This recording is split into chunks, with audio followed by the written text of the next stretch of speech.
So let's talk about saving money and printing on a budget. Well, hello and welcome to this Fotospeed video, as always with me, Tim Jones. Today what I thought I'd do, or this week should I say, what I thought I'd do was talk about how we can save some money. So we can talk about saving money and printing on a budget and how we go about that and a few things we need to think about to enable us to do that. Now before we get started, please don't forget to subscribe to our channel. Just click the subscribe button there in the bottom right. Also, stick around to the end of the video because we're talking about saving money today, but also at the end of the video, I will have a discount code that will give you 15% off all Fotospeed lovely papers on photospeed.com. Okay, so how do we save some money and how do we go about printing on a budget? Now, the first thing I need to say is if any of the sales guys from Fotospeed are watching, turn off now, switch off, because we're going to be talking about saving money and getting the most out of your product. Now, here at Fotospeed, we obviously want you to be buying lots of our lovely paper and also buying ink through us and buying printers and getting the most out of your printing. Now, our philosophy is we'd rather you buy a box of paper and get the best value out of it. So if you're buying a box of, say, one of our fine art papers and you get 25 sheets in that box, we want you to get at least 20 finished prints out of that box. Now, we have a lot of things in place that can help you to do this. One of those is me at the end of the phone and to help you through the printing process. We've also got, say, learning and the education side of printing through our Fotospeed Academy. But we've also got our free profiling service, which will help you massively get some really great results out of your printer. But in today's video, what I've done is I've broken these sections down just to talk about things that can help you save money and how to get the best value out of that box of paper and also your printer as well, because that is going to have a bearing on how much things cost. Okay, so without further ado, let's dive into my first point.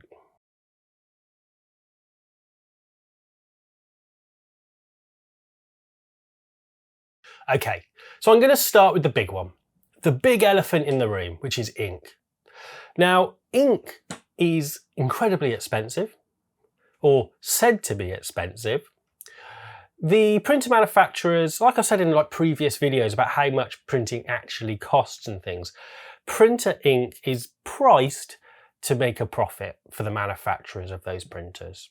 They used to, and generally still do, sell the printers at, say, break even or a bit of a loss and make the money on the ink. So the ink is going to be an expensive part. However, the actual ink that your printer uses is actually quite little and quite small when you compare it to the actual size of the paper. To give you an example, an A4 print usually uses about 1 mil of ink in total. So an A3 usually uses anywhere between 1.5 mil to 2 mil in total.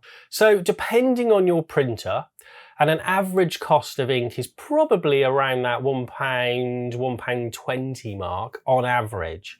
So if you're printing an A4 sheet, that usually costs you about £1 in ink or £1.20 in ink, depending on your printer.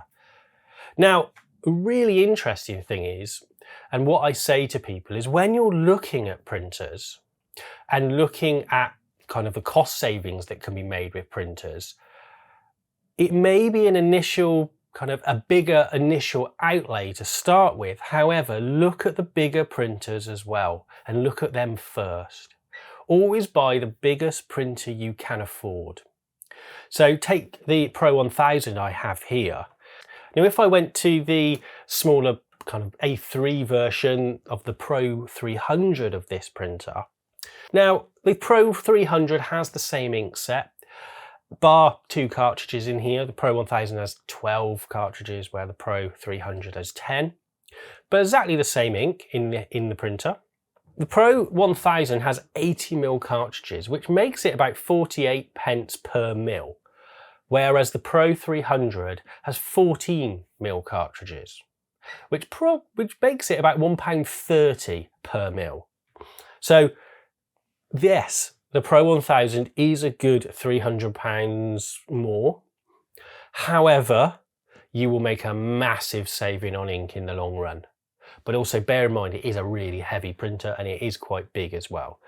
However, on pure money and cost, the Pro 1000 wins out. The same can be said for Epson. So if you look at the P700, which is Epson's flagship pigment-based fine art printer, and then you compare it to the P900, which is their A2 equivalent, the ink cost again go from £1.30 on the P700, drop right down to about 65 pence on the P900.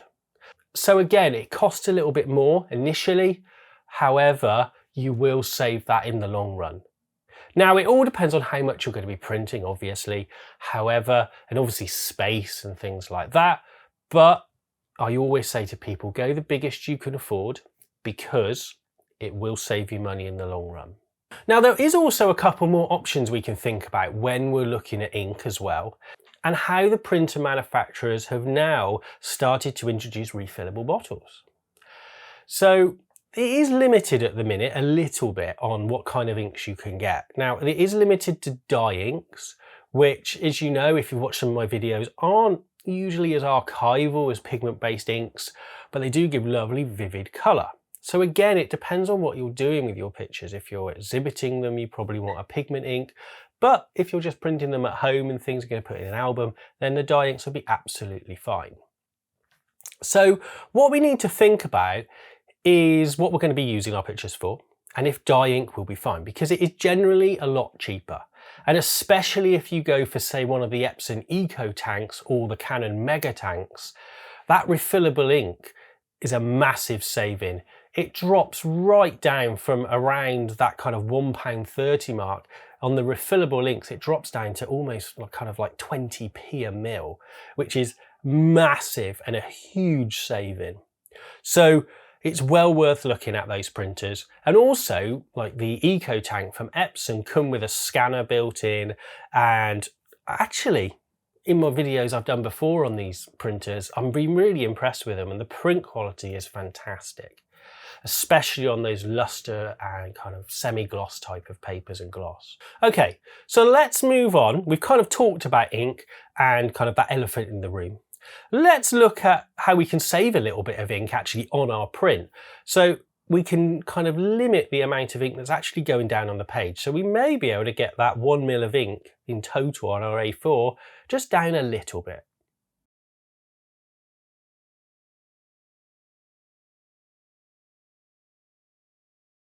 Okay, so my second point is something that can help with saving ink, but also can help with how our prints come out of the printer, and that is an ICC profile. Now, I always recommend using an ICC profile when printing colour, because it will give you consistent results and accurate results. So part of printing and the battle with printing is always going to be consistency. We want consistent colour coming out of our printer, because the theory is if you're getting consistent colour, then you can do something about it if it's wrong. Also, the profile should give you accurate colour. So we get consistent results, but also correct results. So the reds are red, the greens are green, and the blues are blue. So we can get those lovely colours coming out of the printer as well. But also with a profile, it will help with something called linearization, and it will also help with the amount of ink that can go down on the page. So if you think, if something's coming out wrong with a colour cast, it may be adding a certain colour somewhere along the line, like yellow perhaps into the greens or something, or kind of the yellows into the reds. So if we profile it correctly, it might not have to add that colour to it. So you're saving ink. That's the theory anyway. There's probably loads of kind of scientific things around there as well of what it actually does, but I haven't got time in this video. Maybe I'll do it in another video of how it all works and things. But as I said before, this is a free profiling service we offer here at Fotospeed. So all you do is send in one of our colour management charts to me, and I give it a profile here. and I'll email the profile back. And then you can use it on your printer to get some great results and hopefully save some money in the long run. Okay, let's move on to point number 3.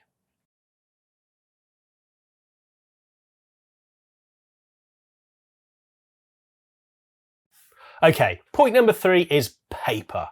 There are a huge amount of options for paper and kind of which papers we should be using and what papers kind of are best for fine art print. Should we be using matte, cotton, alpha cellulose, or kind of resin-based papers?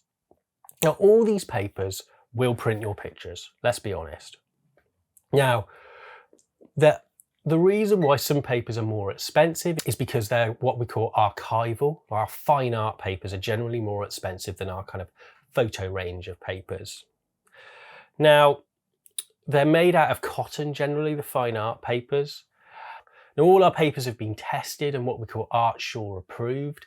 So they are certified by the Fine Art Trade Guild for light fastness and pH level. So you can guarantee that that print is a fine art archival print.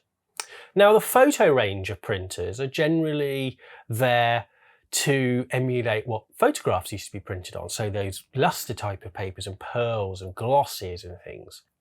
Now, we also have in that range a matte ultra paper, which is what we call a photo range matte paper. Now, this is a really cost-effective paper and works out about 38p per sheet. So if we add that to the ink cost, you're probably looking at £1.30 per print. Now, what we should add with Matte Ultra is it's pH neutral. So you could actually classify it as a fine art paper. So it is a really lovely option. A lot of bookmakers use it and it works perfectly for albums and things and something like that.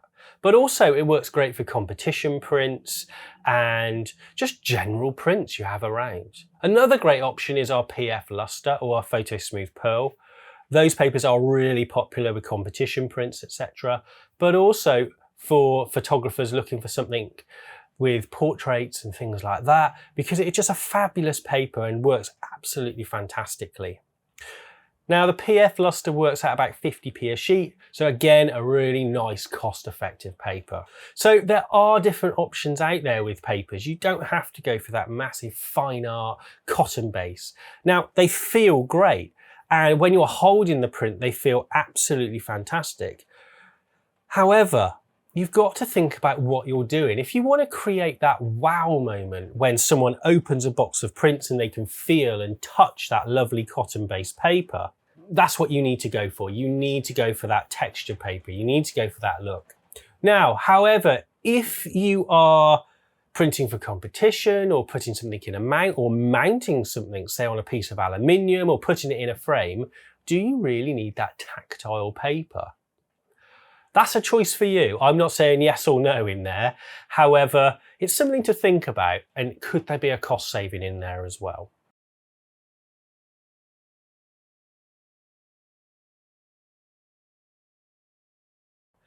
If you make little prints, say A6 prints, or use my hard proofing technique, which I'll put a link below to the video on how I do it, print little prints on a sheet of paper, you will save money in the long run. Because if you're printing little prints, you can say, yes, that's good. Oh, I need to brighten that up a little bit. So you can actually have a look at a little print and then see what needs to be done and change.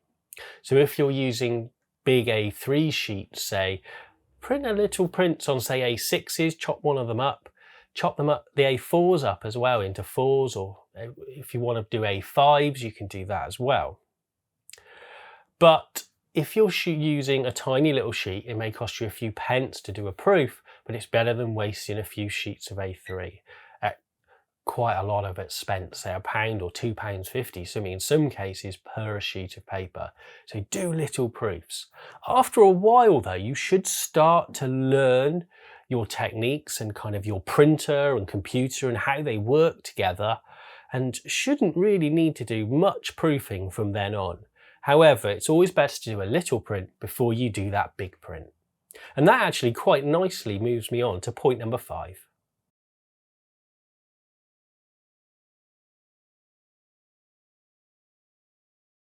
Now, point number 5 is learn your computer setup. Learn how your screen and printer work together after they've been profiled.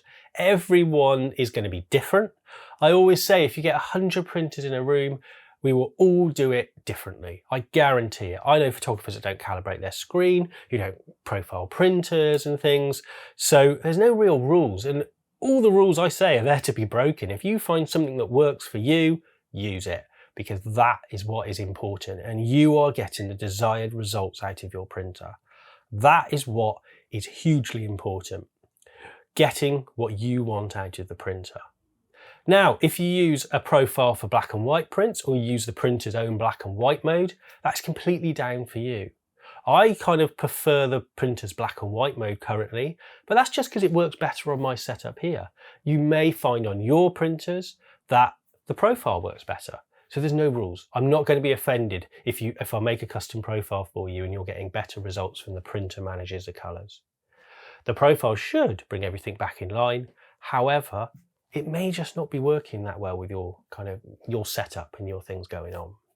So find what works best for you, and always ask yourself, when the print comes off the printer, are you happy? Because that is the main thing. Before you show anyone else, make sure you are happy with the print. That's the most important thing. And then hopefully, if you're happy and you haven't burnt through too much paper and ink getting those results, you should be printing a lot more kind of cost effectively, and also be happier because you're getting those desired results out of that printer. And then hopefully, from Fotospeed's point of view, you will find some more lovely paper from it. Now, I hope that's been helpful and I hope that's kind of been useful. I'm hoping these videos, kind of printing on a budget, will be a little bit of a series. So I'm going to be looking at some printers and comparisons between kind of the budget end of the market and the high end kind of end of the market, and actually if there is any differences between the two, because that's an important thing as well, that initial outlay. But like I said, I would always go for the bigger type of printer because the ink's going to be cheaper in the long run. Now, at the start of the video, I promised to give you a 15% discount voucher. Now that is FS YouTube 15. Now it can be used on photospeed.com for Fotospeed papers. So there's a little bit of a saving already there. Now, please don't forget to subscribe to the channel. Just click that subscribe button in the bottom right. And also watch out for new videos every Thursday from us, all about printing and photography and things. But until next time, have an amazing week, and I will see you next time. Bye-bye.